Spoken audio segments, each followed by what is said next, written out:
동족인 유대 바리새파 사람들은 예수에 대해서 매우 편협한 선입견을 가지고 있었습니다.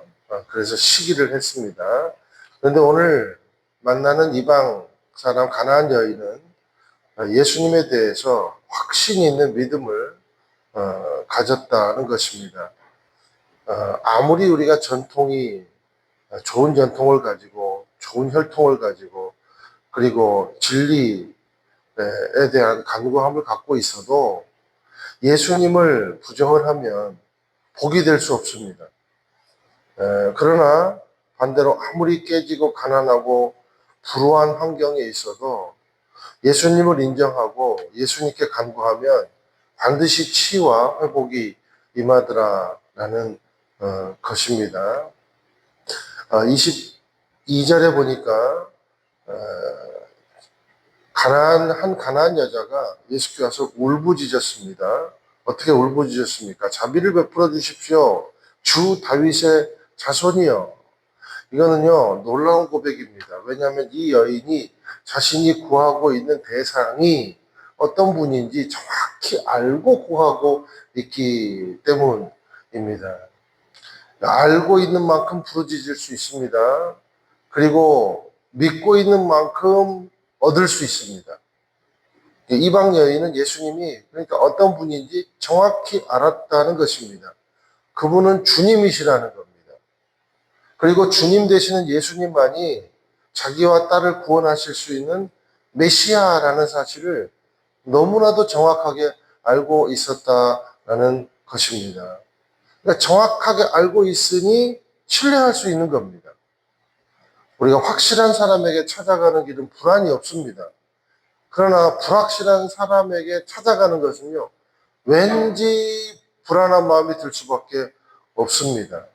그러니까 신앙도 마찬가지입니다. 예수를 주로 알고 예수를 구원자로 알고 확신하고 있으면 불안이 없습니다. 왜냐하면 믿고 매달리고 구하면 후히 주시고 꾸짖지 아니하시는 분이 바로 예수님이심을 알기 때문인 것입니다. 저와 여러분이 예수님을 아는 만큼 부르짖고 믿는 만큼 얻는 축복이 있게 되기를 축원을 드립니다. 23절 한번 읽어보시겠습니다. 시작. 그런데 예수께서는 아무 대답도 없으셨습니다. 그러자 제자들이 예수께 와서 간청했습니다. 저 여인을 돌려보내시지요. 계속 우리를 따라오면서 소리 지르고 있습니다. 여기 보니까 예수님이 아무 대답도 없으셨다. 그렇게 표현하고 있습니다. 그러니까 이 말은 예수님이 여인의 호소를 듣기는 들으셨다는 것입니다. 그런데 그 들은 것에 대해서 아무런 언급도 하지 않고 제스처도 취하지 않으셨다라는 것입니다. 근데 예수님이 아무 말씀도 없으시고 제자들은 또 한술 더 떠서 예수님에게 저 이방 여인이 소란스럽게 하니까 빨리 정리하는 게 좋겠습니다. 돌려보는 게 좋겠습니다. 라고 지금 제안을 하는 것입니다. 그러니까 이거를 이제 시각을 바꿔서 이방 여인의 눈으로 볼 때는 이 상황이 어떻습니까? 엎친 데 덮친 격, 설상 가상, 매우 좋지 않은 상황이다라는 거죠. 우리 인생도 그렇습니다. 우리 인생도요, 설상가상 만날 수 있어요. 우리 인생도요, 살다 보면 장애물을 대할 때가 있습니다.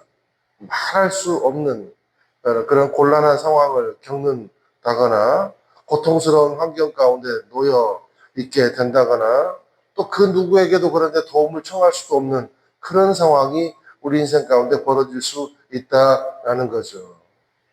그런데 장애물이 있다는 것은 어떤 의미에서 믿음과 간절함만 가지고 있다면 오히려요, 기적을 맛볼 수 있는 마중물이 된다라는 것입니다. 베드로도요, 동업자와 함께 빈 그물의 상태가 되지 않았으면 절대 기적을 맛볼 수가 없었다라는 것입니다. 우리 게네사렛 호수에 수많은 사람들이 예수님의 말씀을 들으려고 모였지 않았겠습니까? 그런데 그 사람들이 풍족하게 도시락을 전부 다 준비해 갖고 왔으면 그냥 집회 때 은혜 받고 끝났을 거예요. 그리고 돌아가는 사람, 은혜도 못 받은 사람도 태반이었을 것입니다. 그런데 내 힘으로 해결할 수 없는 배고픔이라는 장애물, 고통, 갈급한 문제, 영적인 문제를 만나니까 하나님께서 장애물이 기적의 마중물이 되는 축복을 허락해 주시더라라는 겁니다. 그러므로 우리 믿는 사람들은요, 장애물을요, 마중물 삼아야 됩니다. 믿음의 사람은요, 장애물을요, 마중물로 안다는 거예요. 그래서 포기하지 않는다는 겁니다. 될 때까지 부르짖는다라는 것이죠. 우리 24절, 26절까지 한번 또 읽어보실게요. 시작. 예수께서 대답하셨습니다. 나는 이스라엘의 집을 잃어버린 양들 외에는 보냄을 받지 않았다. 그 여인이 예수 앞에 나와 무릎을 꿇고 말했습니다. 주여 나를 도와주십시오. 예수께서 대답하셨습니다. 자녀들의 빵을 가져다가 개들에게 던져주는 것은 옳지 않다. 자, 포기하지 않는 여인을 보고 예수님이 하신 말씀이 대단히 모욕적이에요. 쉽게 얘기하면 지역감정 부추기는 말이고, 또 이것을 넘어서 사람을 개에 비유하는 매우 모욕적인 그런 말입니다. 예수님이 지금 매정하게 이방 여인에게 모욕을 주는 겁니다. 그런데 여인은 이번에도 포기하지 않습니다. 묵묵부답일 때도 포기하지 않습니다. 응답이 없어도 포기하지 않았어요. 그리고 예수님이 어떻게든 입을 열게 하십니다. 이게 여인의 믿음이라는 거예요. 이게 예수님이 입을 안 열 수가 없는 겁니다. 그리고 예수님이 자신을 그런데 보세요. 모욕하실 때도 여인은 뭐라고 고백합니까? 주여 고백합니다. 절대 주여라는 이 고백을 거둬들이지 않습니다. 그리고 치유에 대한 갈망을 포기하지 않습니다. 저는 이 말씀 묵상하면서 어쩌면 예수님은 이 상황을 통해서 제자들에게 무언가를 가르쳐 주시는 것이 아닐까 그런 생각이 들었어요. 그래서 한 세 가지로 정리해 봤어요. 첫 번째, 배웠다고 믿음이 있는 것은 아니다는 것을 가르쳐 주시기 위해서일까. 그러니까 배우고 고상한 위치에 있는 바리새인들이 어제 말씀 우리가 봤잖아요. 얼마나 어리석고 무능한 믿음을 가졌는지를 가르쳐 주고자 하신 것이다 라고 묵상을 해봤습니다. 두 번째는 제자들의 삶에서 이만큼 의지하고 매달려야 하는 분이 바로 예수님 자신임을 가르쳐 주시려는 것이 아닐까 생각해 봤어요. 너희들이 진짜 매달려야 될 분은 누구인가? 이 여인을 본받아라. 그러니까 모든 고난과 수치와 생명을 걸고서라도 그런 상황이 제자들에게 반드시 올 것인데 그런 상황이 올지라도 포기하지 않아야 될 이름이 바로 진정한 주님이 되시는 예수님이시다라는 거죠. 그리고 세 번째, 포기하지 않으면 예수님은 반드시 상 주시는 분이시다. 이것을 가르쳐 주시지 않았을까? 어떤 생명이건 어떤 출생의 비밀을 가졌건 어떤 환경에서 살아가든 상관없다. 믿음을 가지고 포기하지 않으면 반드시 상을 주시는 분이 예수님이시다라는 것을 가르쳐 주시는 것이죠. 우리 27절, 28절도 보시겠습니다. 시작. 그 여인이 말했습니다. 그렇습니다, 주여. 하지만 개들도 주인의 상에서 떨어지는 부스러기는 먹습니다. 그제야 예수께서는 여인아, 내 믿음이 크구나. 내 소원대로 될 것이다 라고 대답하셨습니다. 그리고 바로 그때 여인의 딸이 나았습니다. 자, 보세요. 개도 주인의 밥상에서 떨어지는 부스러기는 먹습니다. 자, 이 대답이 놀라운 것은 믿음이 없이는 견딜 수 없는 모욕이기 때문에 그래요. 여러분, 믿음이 없으면요, 모욕 못 견딥니다. 믿음이 있으면 모욕도 견딥니다. 또 이 대답이 놀라운 것은 사랑이 없으면 견딜 수 없는 모욕이기 때문에 그렇습니다. 여러분, 우리가 사랑이 없으면 모욕 못 견딥니다. 그런데 사랑하면요, 모욕도 견딜 수 있습니다.